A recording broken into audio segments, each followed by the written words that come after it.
Vamos inclinar nossas frontes para orar ao Senhor. Pai que estás no céu,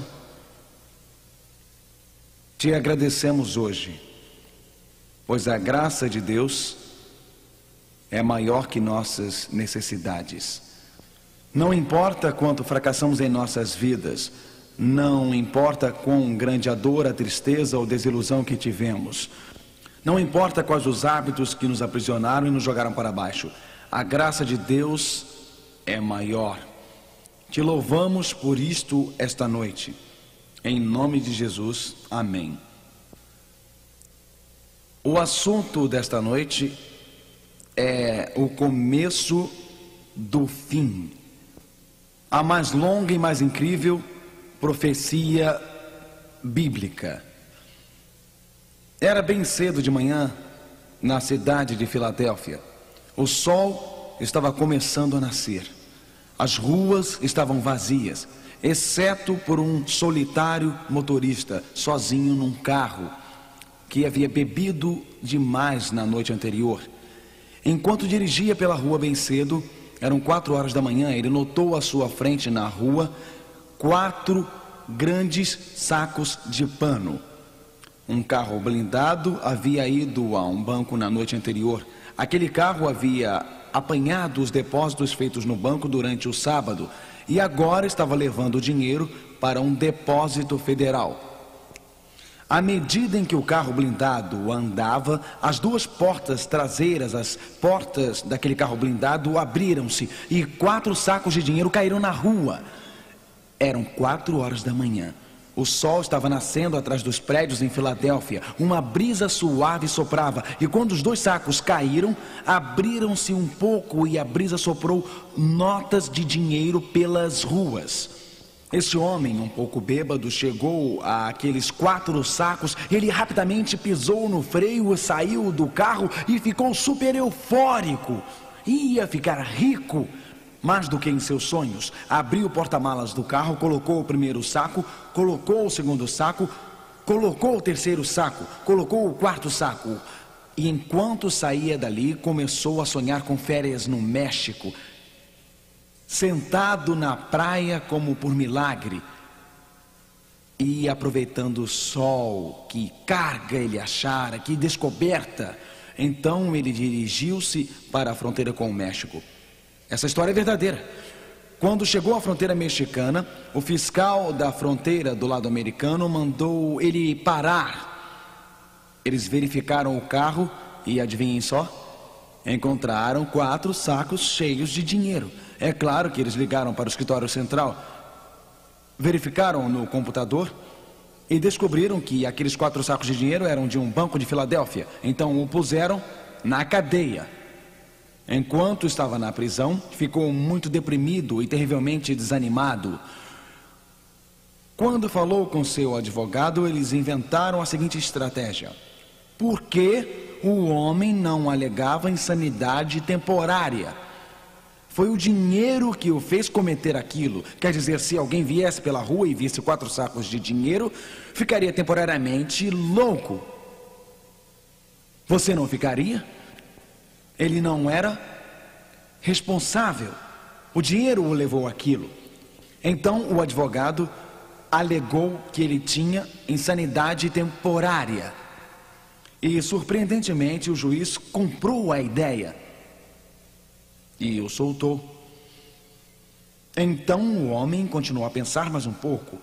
Se o dinheiro me levou àquilo e se eu fiquei temporariamente louco, então a companhia do carro blindado é a verdadeira responsável. Eu vou entrar na justiça.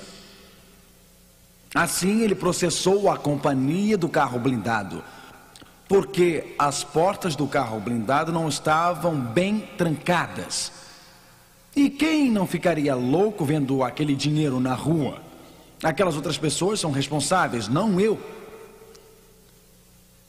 Não é incrível? Como muitas pessoas em nossa sociedade estão dizendo: alguém me levou a fazer isto.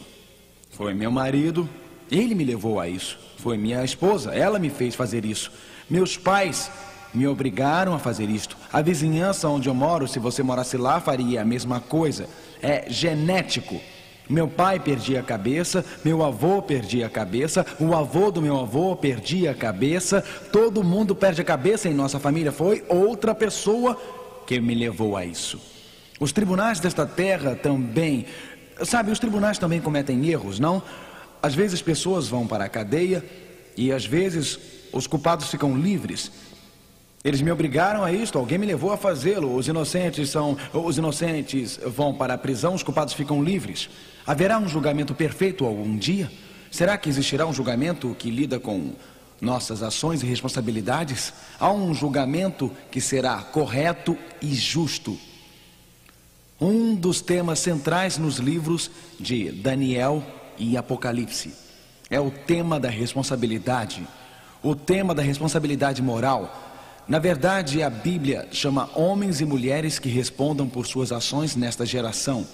A última mensagem de Deus à raça humana, encontrada no livro de Apocalipse, capítulo 14, versículo 6, diz o seguinte: vi outro anjo voando pelo meio do céu, tendo o evangelho eterno para pregar aos que se assentam sobre a terra e a cada nação e tribo e língua e povo.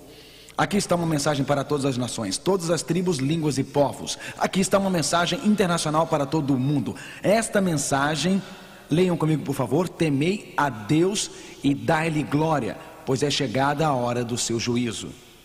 Apocalipse 14, versículo 7. Pois é chegada a hora do seu juízo. O drama do destino descortina-se. Antes da vinda de Jesus a este mundo, é feito um anúncio perante um mundo que espera e um universo que observa. Um anúncio que chega a todo o planeta. A hora do julgamento de Deus não irá chegar. Não está no futuro distante, mas está aqui, agora. Já chegou, o destino de toda a raça humana será selado. É chegada a hora do juízo de Deus. Em Apocalipse 14 há uma mensagem, mas então há um evento que segue-se a esta mensagem. Apocalipse 14 descreve a vinda de Jesus nas seguintes palavras: olhei e eis uma nuvem branca, e sentado sobre a nuvem branca, um semelhante ao Filho do Homem, tendo na cabeça uma coroa de ouro e na mão uma foice afiada. Outro anjo saiu do santuário, gritando em grande voz para aquele que se achava sentado sobre a nuvem: toma a tua foice e ceifa, pois chegou a hora de ceifar, visto que a seara da terra já amadureceu. O que você acha que significa a seara da terra já amadureceu? Que evento é este? Com o Filho do Homem vindo numa nuvem com uma foice para ceifar a seara da terra. Que evento o texto estaria descrevendo? Obviamente, é claro, a segunda vinda de Jesus. A Bíblia diz: e aquele que estava sentado sobre a nuvem passou a sua foice sobre a terra, e a terra foi ceifada. Aqui está uma descrição da volta de Cristo e o destino da raça humana finalmente selado. Mas antes da volta de Cristo, antes da vinda de Jesus, há uma mensagem que diz: é chegada a hora do juízo de Deus. Na verdade, o livro de Apocalipse descreve isto um pouco mais em Apocalipse 22, versículo 12. Vamos ler juntos. E eis que venho sem demora, e comigo está o galardão que tenho para retribuir a cada um segundo as suas obras. Se Jesus vem para dar recompensas, deve haver um julgamento antes da sua volta, para determinar quem recebe estas recompensas. A Bíblia diz: trago o galardão que tenho para retribuir. Então deve haver um julgamento para determinar quem receberá este prêmio quando Jesus vier. A Bíblia volta a este assunto do juízo vez após vez. Volta a este assunto do juízo, mas qual o significado deste julgamento? Deus não sabe quem está salvo e quem não está? Ele não sabe de tudo? Por que é necessário que ocorra um julgamento antes da vinda de Jesus? Há uma controvérsia no universo. Lembram-se que estudamos sobre o que um anjo rebelde, um anjo que Deus criou perfeito, um anjo que Deus criou com fascinante brilho, que este anjo rebelou-se contra Deus, este anjo disse Deus é injusto, este anjo disse Deus é parcial, este anjo disse que Deus quer tirar nossa felicidade e não dá-la a nós. Este anjo diz que Deus não está fazendo tudo que pode para nos salvar e nos redimir. Este anjo diz que Deus é parcial, que ele beneficia alguns. O julgamento que a Bíblia descreve revela o grande amor de Deus, revela que Deus fez tudo o que podia para salvar cada ser humano na terra, e os homens e mulheres que estão perdidos o estão por causa das escolhas que fizeram. Homens e mulheres estão perdidos por causa das decisões que tomaram. Homens e mulheres estão perdidos porque deram as costas a este amor, rejeitam a misericórdia. O julgamento revela, antes da vinda de Cristo, que Deus fez tudo o que podia para salvar cada ser humano. Deus envia seu Espírito à sua mente. Deus revela a você em seu coração que algumas coisas são erradas. Ele o convence do pecado. Deus o leva à sua palavra. Deus envia um folheto à sua porta. Você vê um comercial na televisão, você vê um outdoor, um amigo convida você, você vem a uma reunião como esta. Deus está trabalhando de milhões de maneiras, não de 10 maneiras. Não de 2 maneiras para nos salvar. E o julgamento revela que aqueles que estiverem perdidos, aqueles que forem finalmente destruídos, aqueles que finalmente forem banidos eternamente da presença de Deus e estiverem perdidos, não estarão porque Deus não tentou alcançá-los. Estarão perdidos por causa de suas escolhas. Mas a Bíblia diz, importa que todos nós, note a universalidade disto, importa que todos nós compareçamos perante o tribunal de Cristo, para que cada um receba segundo o bem ou o mal que tiver feito por meio do corpo. 2 Coríntios 5, versículo 10. Todos precisamos comparecer, você e eu. Nós temos um assunto pendente com o nosso Deus. Nós temos este assunto, nossos destinos, as escolhas que fizemos, tudo será selado no julgamento que teremos com Deus. Mas eu me pergunto, quando ocorrerá esse julgamento? Quando acontecerá este julgamento? Na Bíblia, há 2 gêmeos proféticos. Esses gêmeos proféticos são os livros de Daniel e Apocalipse. Será que o relógio já bateu a hora? Será que estamos vivendo no tempo do julgamento? Será que os destinos de toda a raça humana, aqueles que morreram em tempos passados, estão sendo selados agora? Será que nossas escolhas de hoje estão selando o nosso destino eterno agora? O livro de Apocalipse anuncia para antes da vinda de Cristo que é chegada a hora de seu juízo. Mas Apocalipse não nos revela quando esse julgamento começa. Não, a Bíblia não profetizou quando Cristo virá. Mas a Bíblia profetizou uma data quando o julgamento de Deus começaria no céu antes de sua vinda. Na verdade, o livro de Daniel e o livro do Apocalipse devem ser estudados juntos. Apocalipse diz é chegada a hora de seu juízo, mas Daniel nos ajuda a saber quando isto se cumpre. Será que estamos vivendo agora um momento especial da história da terra? Será que estamos vivendo no que a Bíblia chama de hora do juízo? Noé pregou durante 120 anos e então veio o dilúvio, mas o julgamento ficou suspenso sobre a raça humana. O livro de Daniel diz isso. Daniel 12, versículo 14. Tu, porém, Daniel, encerra as palavras e sela o livro. Ou seja, Daniel deveria selar este livro profético até que época? Até o que, pessoal? Até que tempo? Até o tempo do fim. Muitos o esquadrinharão e o saber se multiplicará. O conhecimento geral no mundo certamente se multiplicou, mas logo antes do fim dos tempos, o conhecimento das profecias aumentaria. Ao vir a estas reuniões, você está vivendo o cumprimento desta profecia. Deus revela a esta geração o conhecimento de Daniel, o conhecimento do Apocalipse, que outras gerações não puderam entender ou compreender. Então, de fato, o conhecimento sobre as profecias de Daniel está se multiplicando. Mas espere, o que dizer deste juízo? É chegada a hora de seu juízo. Onde este julgamento, onde aconteceria o juízo final? Venha comigo ao centro cósmico do universo. Venha comigo e aproxime-se do trono de Deus. A Bíblia diz: um rio de fogo manava e saía diante dele. Milhares de milhares o serviam. Então a Bíblia continua: e miríades de miríades estavam diante dele. Este deve ser um evento magnífico. Deve ser um evento fantástico.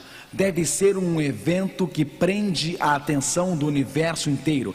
Pensem quão importante, em quão vital é este evento, um evento de significado esmagador na sala real do universo. 10.000 vezes 10.000 anjos estão ao redor do trono de Deus. E a Bíblia diz que o tribunal celestial assentou-se. A Suprema Corte do Universo assenta-se. Isto é o julgamento. Isto sela os destinos de toda a raça humana. E abriram-se os livros. Quando ocorreria este julgamento? Ocorre no céu. Daniel 7 não nos diz a época em que começa. Bem, vejamos Daniel 8. Quando seriam todas as pendências acertadas no céu? Quando seria o santuário celestial purificado de todos os pecados do planeta? Quando seria a poluição do pecado erradicada de todo o universo? A Bíblia diz em Daniel 8, versículo 14: e ele me disse... Gostariam de ler comigo, por favor? Até 2.300 tardes e manhãs, e o santuário será purificado. Ele diz 2.300 dias, e então o santuário será purificado. Já passaram-se bem mais do que 2.300 dias desde o tempo de Daniel. Gostaria de saber o que significa. Está falando sobre o julgamento, falando de purificação, está falando da erradicação final do pecado. Algumas traduções da Bíblia dizem o santuário será restaurado. Alguns dizem o santuário será colocado em seu lugar de direito. Em outras palavras, ao final dos 2.300 dias proféticos, Deus resolveria todos os eventos do universo. O nome de Deus seria honrado. O caráter de Deus seria vindicado. Deus revelaria perante todo o universo que Satanás está errado. Revelaria perante todo o universo o seu amor, sua misericórdia. E no julgamento, os seres humanos seriam a evidência. Evidência de que Deus é justo. Evidência de que Deus é amor. Evidência de que Deus fez tudo o que podia para salvar cada ser humano. Em cada vida que viesse perante o tribunal de Deus, seria demonstrado que nada mais poderia ter sido feito para salvar aquela pessoa. Que Deus fez tudo o que era possível para salvar aquela pessoa. Ao final dos 2.300 dias proféticos, em seu julgamento, o próprio Deus revelaria que as pessoas que se perderam, perderam-se por suas próprias ações, suas escolhas e suas decisões. O que é a purificação do templo? O que isso significa? O que significou para Daniel quando ele ouviu aquela expressão? Daniel era judeu. O que a experiência de purificação do santuário significava para Daniel? Para nós soa um pouco estranho.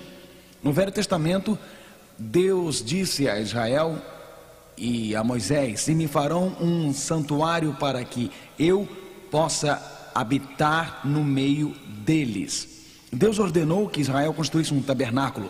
Eles o fizeram. Aquele santuário era dividido em 3 partes. Havia um pátio externo e o tabernáculo em si era uma tenda. No pátio externo eram oferecidos sacrifícios de animais. Se o indivíduo pecasse, deveria trazer o animal para ser sacrificado. Quando o animal era imolado no pátio externo, o sacerdote levava o sangue para a tenda e o aspergia diante do lugar do Santíssimo.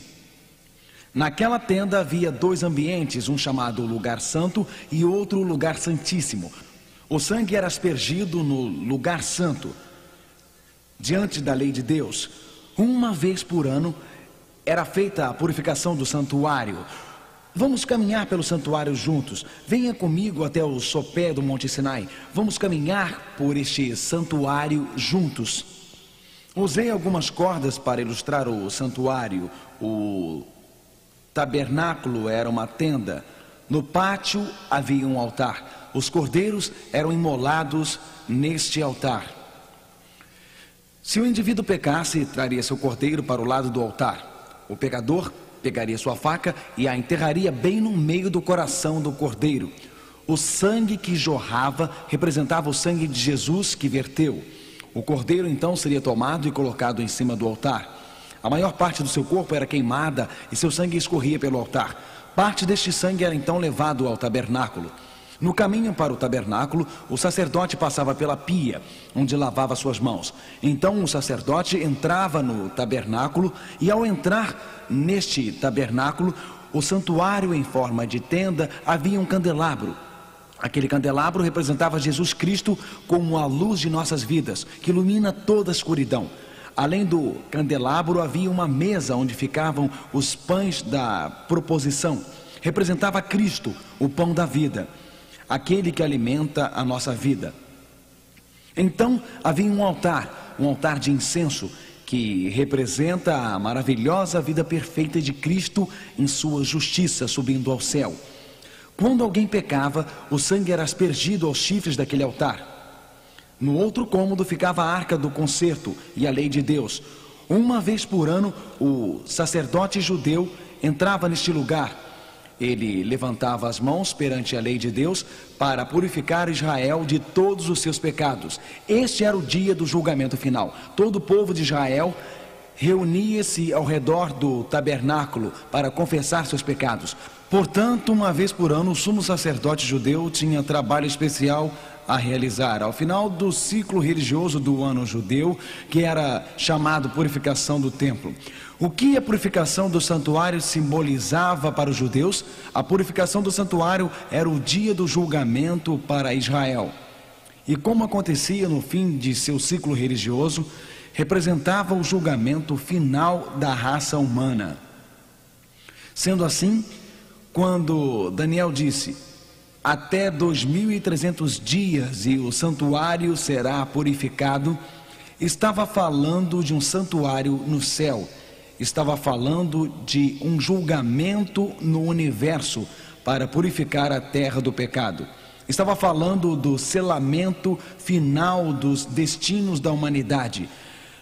Quando começou o julgamento, estamos vivendo um momento do juízo? Daniel 8, versículo 14 diz: ele me disse, até 2.300 tardes e manhãs e o santuário será purificado. Será que o relógio já soou? Estes 2.300 dias já se passaram? A que época se aplicaria este período de tempo? Daniel 8, versículo 17, por favor ajude-me a ler. Gabriel está explicando e diz: entende, filho do homem, pois esta visão se refere ao tempo do fim. Estes 2.300 dias, a purificação do santuário, refere-se ao julgamento em que período da história? Que período? O tempo do fim. Você pode dizer: eu não entendo isto muito bem. Bom, esta chave profética vai ajudá-lo. A Bíblia sempre explica a si mesma. Como poderia 2.300 dias do tempo de Daniel durar até o tempo do fim? Dá um pouco mais do que 6 anos. Eis que a Bíblia diz em Ezequiel 4:7, cada dia por um ano. Números 14 e 34 diz, cada dia representando um ano na profecia bíblica. Bem, não é toda vez que você lê a palavra dia na Bíblia que ela representa um ano. Quando a Bíblia diz que Deus criou o mundo em 6 dias e descansou no 7º, estes são dias literais. Mas na profecia temos um simbolismo profético em Daniel e Apocalipse. Um dia profético é igual a um ano literal. Na profecia bíblica, 2.300 dias proféticos são 2.300 anos, o que? Literais. Portanto, de algum momento na época de Daniel, passando-se vários séculos, chegaríamos ao final dos 2.300 anos, que não seriam a data da volta de Cristo, mas a data quando começaria o julgamento no céu, quando Deus acertaria os destinos de toda a raça humana, quando as decisões tomadas por cada pessoa enquanto eram vivas, quando suas vidas seriam apresentadas a Deus no juízo. Você diz, pastor, quando isto começou? Ao ler Daniel 8, você chega ao fim.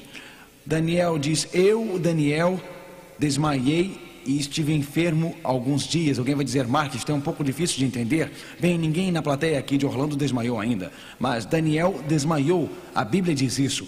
Ele não podia entender o significado. Ele disse, espantava-me com a visão, e não havia quem a entendesse. O próprio Daniel não entendeu a visão dos 2.300 dias. Ele sabia que chegaria até o fim do tempo, mas não sabia quando isto começaria. Então a Bíblia diz que Daniel começou a orar.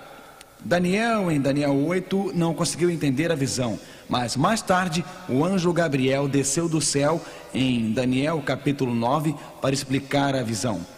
Falava eu ainda na oração quando o homem Gabriel, que eu tinha observado na minha visão ao princípio. Qual foi a visão do princípio? Os 2.300 dias após os quais começava o juízo e o tempo do fim.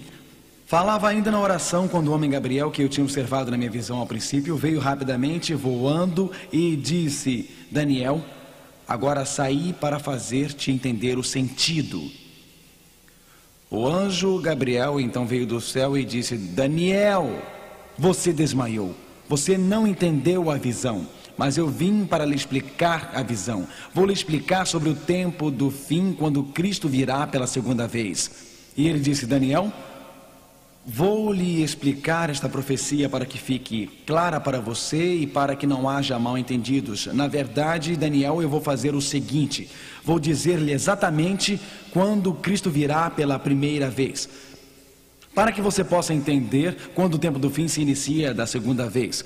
Os judeus tinham um ditado que dizia, amaldiçoado seja o dedo na mão, no braço do homem que vê o Messias, em Daniel capítulo 9. O que vocês estão para ver, senhoras e senhores, é a mais incrível profecia da Bíblia. Na verdade, esta única profecia levou milhares de céticos a tornarem-se cristãos e milhares de infiéis a lerem a Bíblia. Esta profecia é tão espantosa, tão estarrecedora, é incrível porque, na verdade, descreve nos dias de Daniel o momento da primeira vinda de Jesus e eventos que aconteceriam na vinda de Cristo. Depois continua dali até o tempo do fim. O anjo Gabriel está explicando esta profecia. Quando estes 2.300 anos se iniciam e quando terminam, Gabriel explica, está falando com Daniel e diz, 70 semanas estão determinadas sobre o teu povo. 9:24. Então Gabriel diz que são 2.300 dias e complementa dizendo as primeiras 70 semanas se aplicam ao teu povo, Daniel. Ele diz que estão determinadas para o povo dele. A palavra determinada significa que estão separadas. Então, as primeiras 70 semanas estão separadas do período total de tempo, que são 2.300 dias. Elas se aplicam ao povo de Daniel. Quem era o povo de Daniel? Quem eram? Os judeus. Portanto, a profecia tem duas partes. A primeira parte aplica-se aos judeus. 70 semanas estão determinadas sobre o teu povo. Bem, lembram-se que lemos na profecia bíblica, um dia iguala-se a o quê? Um ano. Estas 70 semanas foram separadas para o povo de Daniel. Para o povo de Daniel. Quantos dias há numa semana? Quantos? 7. Vocês são bons alunos? 7 dias, ótimo. 70 vezes 7 dá quanto? 490. Então temos aqui uma profecia que dura 2.300 anos. Mas as primeiras 70 semanas, ou os primeiros 490 anos, aplicam-se aos judeus. Uma profecia dividida em duas partes. 2.300 dias. As primeiras 70 semanas, ou os primeiros 490 anos, aplicam-se aos judeus. A última parte nos leva do tempo dos judeus, os dias de Jesus, até o tempo do fim, quando inicia-se o juízo. Notem quão precisa é esta profecia. Vamos começar com a primeira parte, que fala sobre a primeira vinda de Jesus e fala dos dias de Daniel. Depois falaremos sobre a segunda parte que fala da segunda vinda de Jesus. Sabe e entende. Diz a profecia, faça o quê? Saiba o quê? Entende.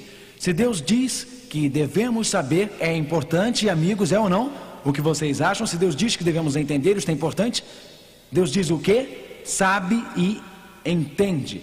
Desde a saída da ordem para restaurar e para edificar Jerusalém, até ao ungido ao príncipe. Quem é este? Quem é? Jesus. Isso. 7 semanas e 62 semanas, ou seja, 69 semanas. Notem, Deus diz, sabe e entende. Desde a saída da ordem para restaurar e para edificar Jerusalém, nos dias de Daniel, Jerusalém estava em ruínas. Nos dias de Daniel, os babilônios haviam atacado e destruído Jerusalém. Os medos persas logo iriam permitir que os israelitas voltassem para reconstruí-la. Então o anjo Gabriel diz a Daniel: Daniel, aqui será o ponto de partida, aqui inicia-se a profecia.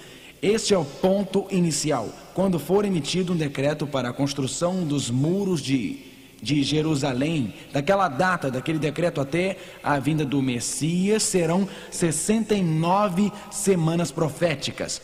E continua, as praças e ruas reedificarão, mas em tempos angustiosos. Daniel 9, verso 25. Vamos tentar entender isto. Ezequiel 4, versículo 6 é a nossa chave. Cada dia por um ano.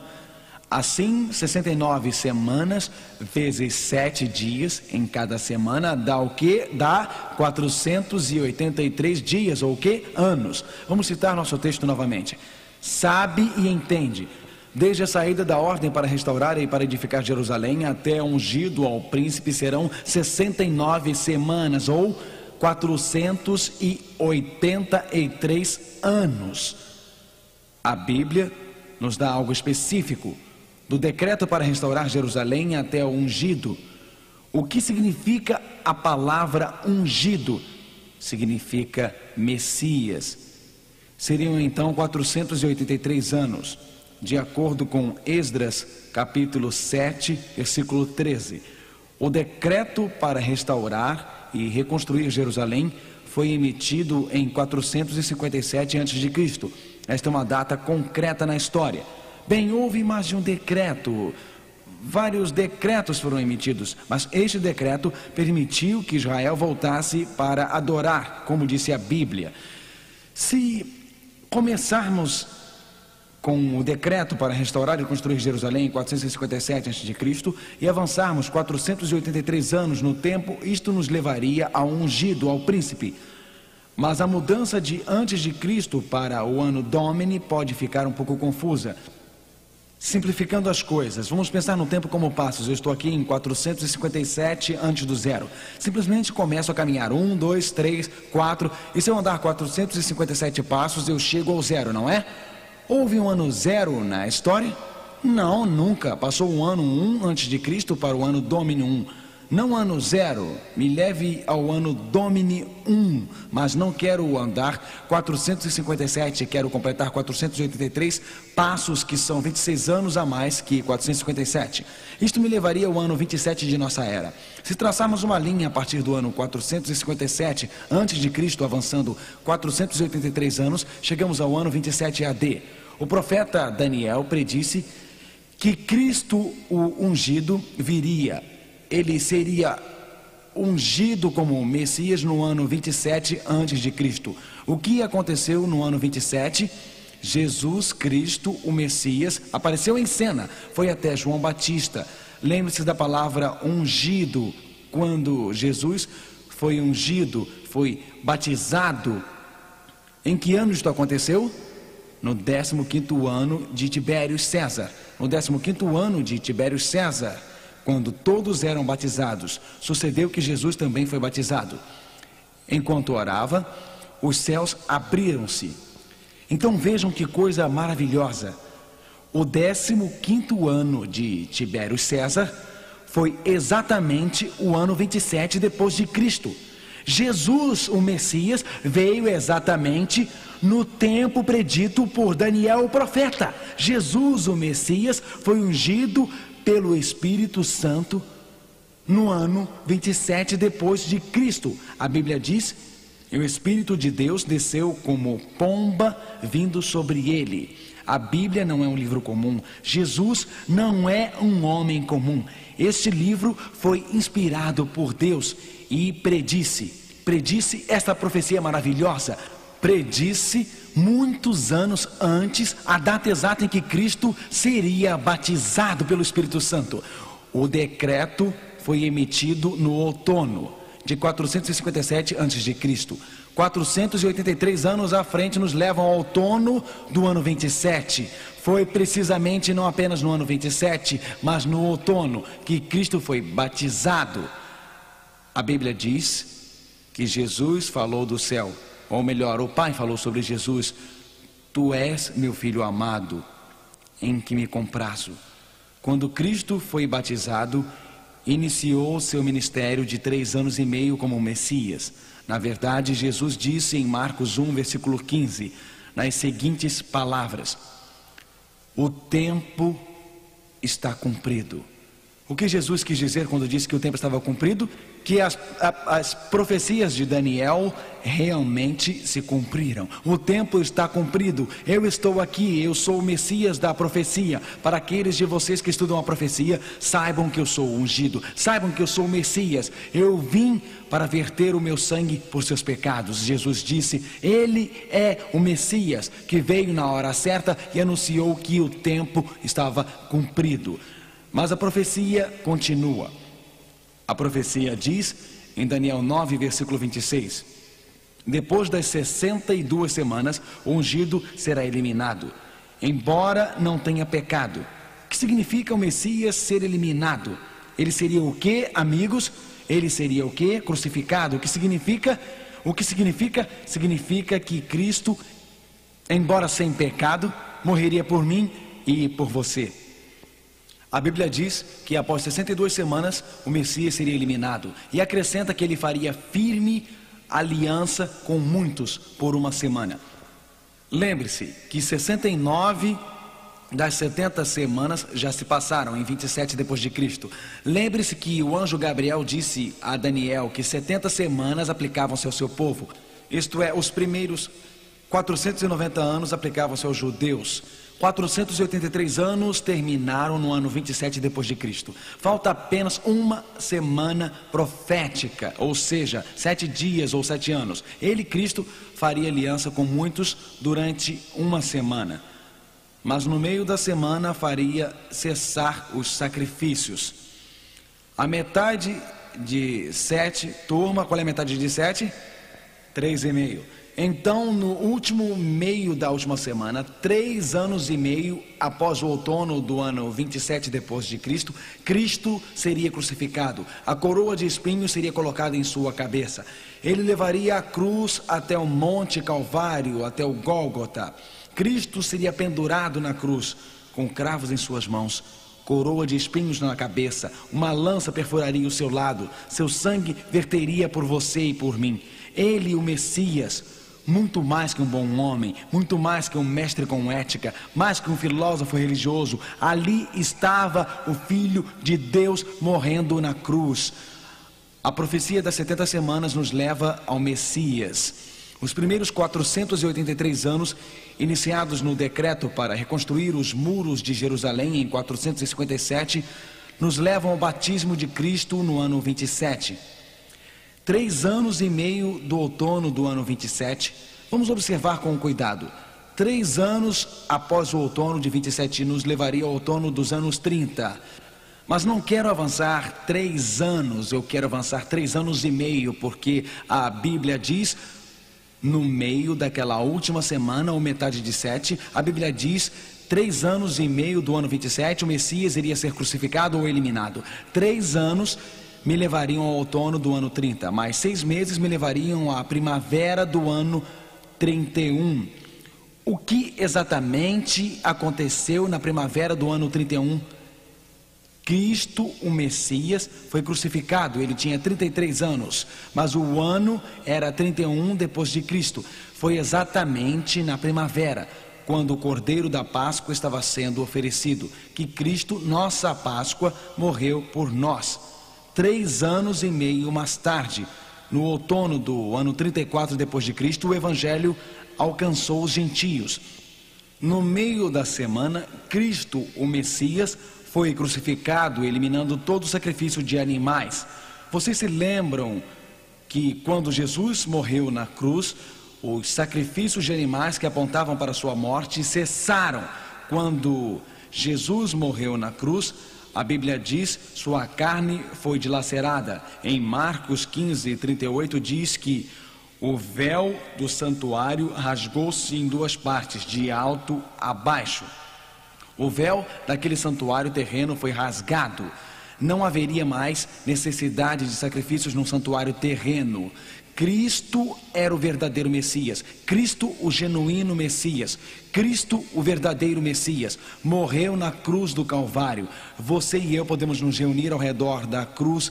Ele não era uma imitação, ele não estava fazendo uma simulação, ele não era um redentor falso ou artificial. Ele era o Cordeiro de Deus, ele era o Filho de Deus, ele era o Redentor enviado por Deus. Você pode colocar a sua vida nas mãos dele. O sangue que foi vertido por seus pecados era sangue divino, para que você e eu pudéssemos ser libertos. Que profecia! Deixe-me acrescentar algo. Existem pessoas que dizem, esse verso em Daniel não está se referindo a Jesus, quando fala sobre a metade da semana fará cessar o sacrifício. Algumas pessoas acham que está falando do anticristo. Deixe-me fazer uma pergunta. Quem vocês acham que desenvolveria uma teoria de que isso está falando sobre o anticristo para minar o poder de uma das maiores profecias da Bíblia, que fala sobre o verdadeiro Cristo? Não seria mais um truque de Satanás? Meu amigo, Jesus o Messias é o tema do verso 24, Jesus o Messias é o tema do verso 25, e Jesus o Messias é o tema dos versos 26 e 27. Ele é o nosso Messias, não há outro. Esses versos predizem que o Messias morreria crucificado no 14º dia do primeiro mês judeu, no ano 31 depois de Cristo. Cristo morreu no ano certo, o ano 31, no momento certo do ano, a primavera, no dia certo do ano, o dia da Páscoa, exatamente como a Bíblia predisse. Esta profecia realmente foi cumprida ao pé da letra. De acordo com esta profecia, o concerto de Deus, os primeiros 490 anos da profecia com os judeus terminaria no ano 34 depois de Cristo. O que aconteceu no ano 34? No ano 34, Estevão levantou-se e acusou os líderes judeus de terem crucificado o Filho de Deus. Como resultado disso, esses líderes do Sinédrio emitiram um decreto formal para o apedrejamento de Estevão. No ano 34, estes 3 eventos aconteceram. Estevão tornou-se o primeiro mártir cristão ao final das 70 semanas dos 490 anos. Ao final dos 490 anos das 70 semanas, os líderes judeus rejeitaram o evangelho. Nesse período de tempo, Deus chamou o apóstolo Paulo e o evangelho foi pregado aos gentios. Esta profecia foi cumprida com exatidão. Os primeiros 490 anos aplicam-se aos judeus, os últimos 1810 anos aos gentios. Os primeiros 490 aplicam-se a eventos que ocorreram durante a vida, antes e durante a vida de Jesus. Do ano 457 a.C. ao ano 34 depois de Cristo, passaram-se 490 anos. Mas você pensa, espera um pouco, a Bíblia disse até 2.300 dias ou anos, e então começaria o juízo no céu. Então Deus começaria o trabalho de selar o destino de toda a raça humana. Deus amarra os eventos que podemos ver com nossos olhos, eventos que podem ser provados na história, na terra, na vida de Cristo. Jesus seria batizado no ano 27. Jesus seria crucificado na primavera do ano 31. O evangelho seria pregado aos gentios em 34. Jesus amarra esses eventos terrenos com um evento que teria lugar no céu antes do fim dos tempos. Ele amarra eventos que sabemos ser historicamente verídicos. Na primeira vinda de Cristo, há um evento que ocorreria no céu, que aceitaríamos pela fé no que a Bíblia diz. Note que os primeiros 490 anos terminaram no ano 34. Isto significa que restariam 1810 anos para completar a profecia dos 2300 anos. 34 mais 1810 nos levaria ao ano de 1844.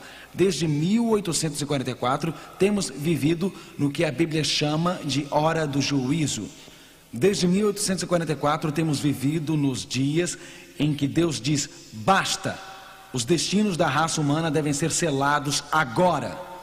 Meu povo precisa entender que vou voltar em breve. Meu povo precisa entender que estamos vivendo as últimas horas da história da Terra. Este é um momento único. Este é um momento singular. Os nomes daqueles que morreram em épocas passadas aparecem diante de Deus para serem julgados. O destino da raça humana é selado. A Bíblia diz: Ele me disse, até 2.300 tardes e manhãs, e o santuário será purificado.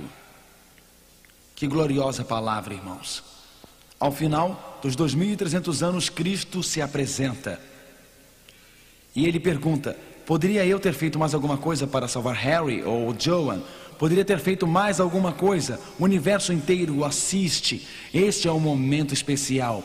Deus revela que em seu trato com cada vida Ele foi justo. Deus revela que em seu trato com cada pessoa foi amoroso. Deus revela que não poderia ter feito nada mais para salvar nenhum outro ser humano.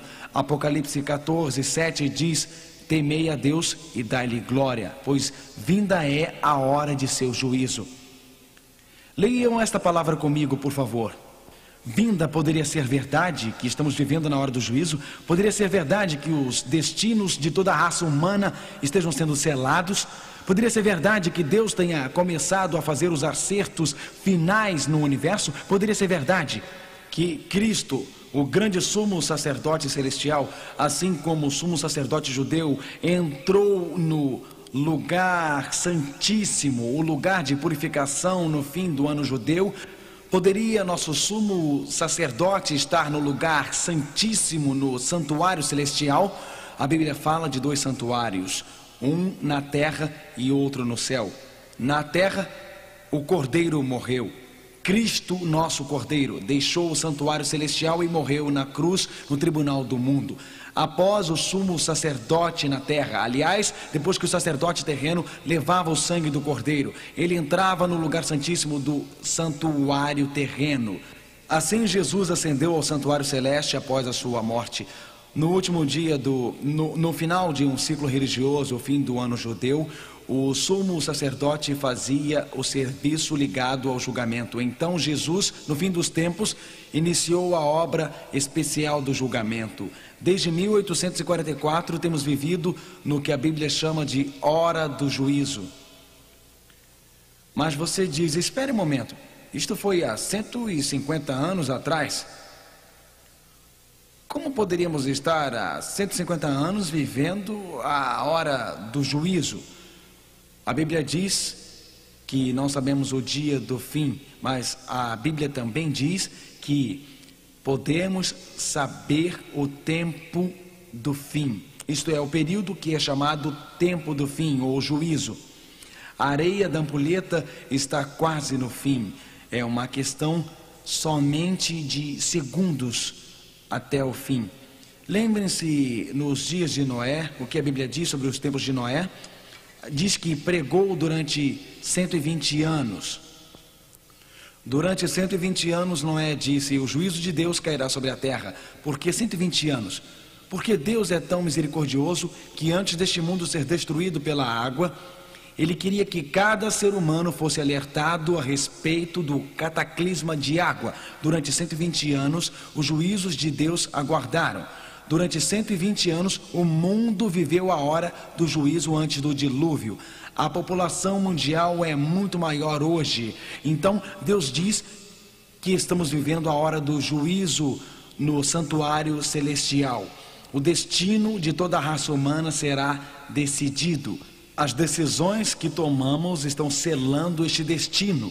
Não é um momento comum, não é um momento comum na história da terra, é o fim dos tempos. Estas são as horas finais da terra. Em 120 anos, o dilúvio veio no tempo de Noé. 120 anos, são 150 anos que temos vivido. Quando Deus dirá basta, quando Jesus fará cessar o tempo, nós não sabemos, mas já iniciou-se o julgamento. Jesus está chamando você e eu esta noite para selarmos o nosso destino. Ele está nos chamando de volta à cruz. A Bíblia diz em Hebreus 9, versículo 24, Jesus não está num santuário feito por mãos.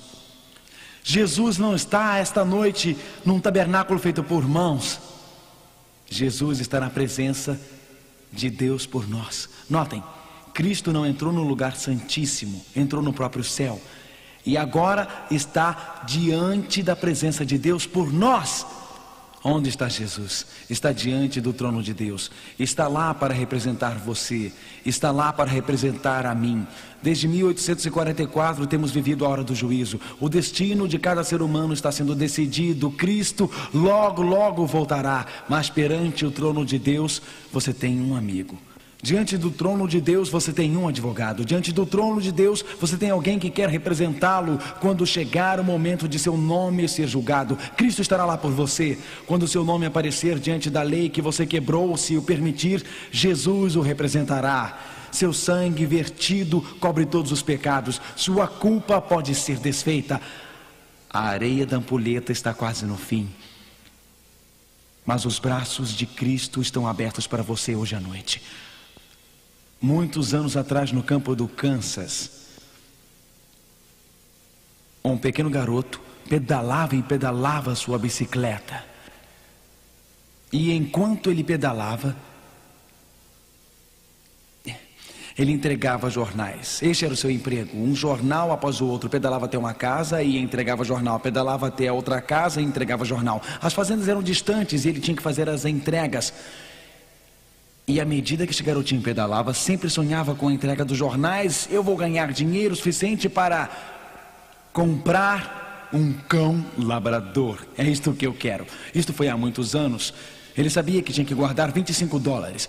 E assim continuava poupando o seu dinheiro. Um dia estava pedalando até uma fazenda.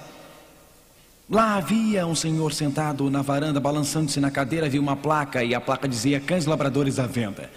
O coração do garotinho deu um salto. Ele largou a sua bicicleta e os jornais na estrada e correu até a casa e disse: Senhor, eu gostaria muito de dar uma olhada nos seus cães labradores. Eu posso dar uma olhada? Eu tenho dinheiro, Senhor. O homem assoviou e os cachorros vieram correndo. A mãe era uma cadela linda e os 5 filhotinhos de labrador eram maravilhosos, eram filhotinhos lindos. Então, alguns minutos depois, um filhote enlameado chegou correndo. E esta fêmeazinha havia nascido aleijada. Uma de suas pernas era torta, retorcida. O garoto perguntou ao fazendeiro: o que havia acontecido àquele filhote? Aquela cadela é aleijada. Eu vou ter que matá-la, livrar-me dela, suja, imunda e aleijada. O garoto disse: é esta mesma que eu quero esta. Eu lhe darei $25, Senhor. Eu lhe darei $25. Eu quero aquele filhote. O homem disse: você é maluco? Por que pagar 25 por aquela se pode ficar com um cão saudável? O garoto então levantou a sua calça e, ao levantá-la, deixou à mostra sinais que diziam tudo. Um aparelho de metal, correias de couro. O garoto tinha tido pólio, sua perna era aleijada. O garoto, que mancava ao andar, disse: Senhor, aquele filhote precisa de alguém que o entenda. Eu posso entendê-lo. Perante o trono de Deus, nas horas finais do julgamento da terra, eu preciso de alguém que me entenda. Se meu caso aparecer diante de Deus, eu estarei perdido por ser um pecador.